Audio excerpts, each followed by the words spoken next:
ये केस है एक मनीषा 19 साल की लड़की का, जिसकी बॉडी ऐसी हालत में मिलती है जिसको हम और आप लोग सोच भी नहीं सकते। हरियाणा में रहने वाली ये लड़की कुछ दिन पहले अपने घर से गायब हो गई थी। गायब होने के बाद मनीषा की बॉडी मिलती है, उसकी ऐसी हालत होती है जहाँ पर उसके चेहरे पर उसकी स्किन नहीं होती। आप लोग सोच सकते हैं इस लड़की के साथ क्या हुआ होगा। लेकिन इसके बावजूद जब मनीषा की बॉडी मिलती है पुलिस को, तो उनका कहना था कि ये सुसाइड केस है। ऐसा क्यों हो रहा है, इस बात को जानने के लिए मनीषा सिंह के केस को अच्छी तरीके से समझते हैं। हरियाणा के भिवानी जिले में एक छोटे से गांव में एक होनहार 19 साल की लड़की जो कि प्राइवेट स्कूल में जॉब करती थी, जो कि मिडिल क्लास फैमिली से आती थी। मनीषा अपने घर वालों की मदद करने के लिए प्राइवेट स्कूल में जॉब करती थी। इसके सपने बहुत बड़े थे, वह पढ़ाई में अच्छी थी और अपने परिवार का नाम रोशन करना चाहती थी। जैसे हर लड़की का सपना होता है अपने परिवार का नाम आगे बढ़ाना, कुछ बनना और परिवार को खुश रखना। 11 अगस्त को दोपहर के 2 बजे मनीषा अपने स्कूल से निकलकर एक नर्सिंग कॉलेज में एडमिशन का पता करने जाती है। उसको क्या पता था जिस फ्यूचर की वो प्लानिंग कर रही है वो फ्यूचर कभी आएगा ही नहीं। जो सपने घर वालों ने देखे थे वो सपने कभी पूरे हो ही नहीं पाएंगे। 11 अगस्त शाम को 6 बजे मनीषा के फादर संजय सिंह को एक मिस कॉल आती है मनीषा के फोन से।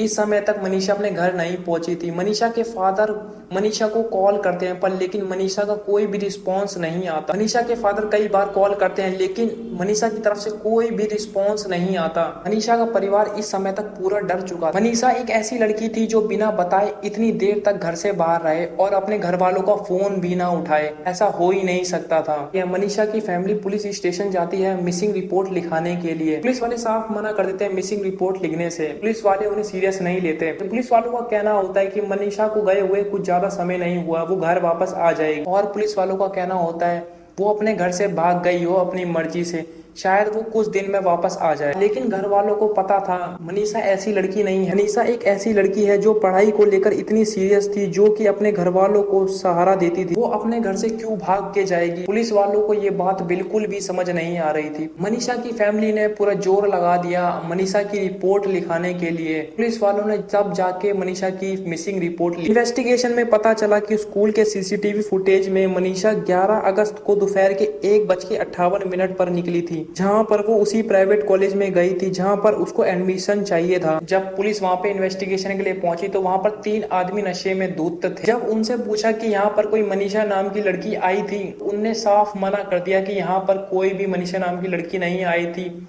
और कॉलेज 1 बजे बंद हो गया था। मनीषा को गायब हुए 2 दिन हो गए। 13 अगस्त को एक किसान को सिंघानिया गांव में एक डेड बॉडी मिलती है, बहुत ही खराब हालत में। आइडेंटिफाई करने के बाद पता चलता है कि वो कोई और नहीं बल्कि मनीषा ही थी। जहां पर एक चीज साफ क्लियर हो गई थी कि मनीषा की मौत अपने आप नहीं हुई है। जहां पर गाँव वालों का कहना था कि मनीषा की मौत बेरहमी से की गई है। मनीषा के परिवार वालों को जब मनीषा की डेड बॉडी मिली तो मनीषा के परिवार वालों ने साफ मना कर दिया कि हम घर लेके नहीं जाएंगे। उनका साफ कहना था कि उनकी बेटी का अंतिम संस्कार तभी करेंगे जब उनकी बेटी को न्याय मिलेगा, जब तक पुलिस उन कातिलों को ढूंढ नहीं लेती। ये सब चीज होने के बाद पुलिस मनीषा की फैमिली को कहती है उसका मर्डर नहीं हुआ बल्कि उसने खुदकुशी की है। और उनका कहना है कि मनीषा की डेड बॉडी के पास एक सुसाइड नोट भी मिला था, जहाँ पर इस नोट में मनीषा ने अपनी जान लेने का कारण फैमिली प्रेशर बताया था। यहाँ पर कुछ सोर्स ऐसे क्लेम करते हैं कि पुलिस के पास सीसीटीवी फुटेज है जिसमें मनीषा जहर लेती हुई नजर आ रही है। लेकिन जिस आदमी ने सबसे पहले मनीषा की डेड बॉडी देखी थी तो उसने साफ मना कर दिया कि वहां पर कोई भी सुसाइड नोट नहीं था। मनीषा अपना गला क्यों खुद काटेगी, अपना चेहरा क्यों जलाएगी खुद? मनीषा की मौत के बाद जंगली जानवरों ने उसके फेस पर अटैक करा था, जिसकी वजह से उसके फेस पर स्किन नहीं थी। मनीषा का जहर खाना, एनिमल अटैक होना और स्किन गायब हो जाना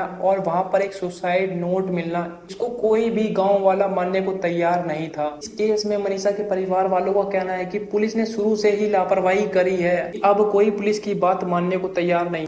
इस केस को लेकर काफी प्रोटेस्ट हो रहे हैं हरियाणा में। इसके चलते हरियाणा गवर्नमेंट ने डिस्ट्रिक्ट पुलिस का ट्रांसफर करा दिया और 5 पुलिस ऑफिसर को सस्पेंड कर दिया। फाइनली अब इस केस को सीबीआई के हाथों में ट्रांसफर कर दिया है। 9 दिन विरोध करने के बाद 21 अगस्त को मनीषा का अंतिम संस्कार कर दिया। मनीषा के परिवार ने इस उम्मीद में अंतिम संस्कार कर दिया कि उसकी बेटी को न्याय मिलेगा। समाज में बदलाव लाने की आवाज उठानी होगी कि अगर आज हम चुप रहे तो कल किसी और की मनीषा हमारे सामने होगी। हमें चुप नहीं रहना है, लेकर हमें आवाज उठानी होगी।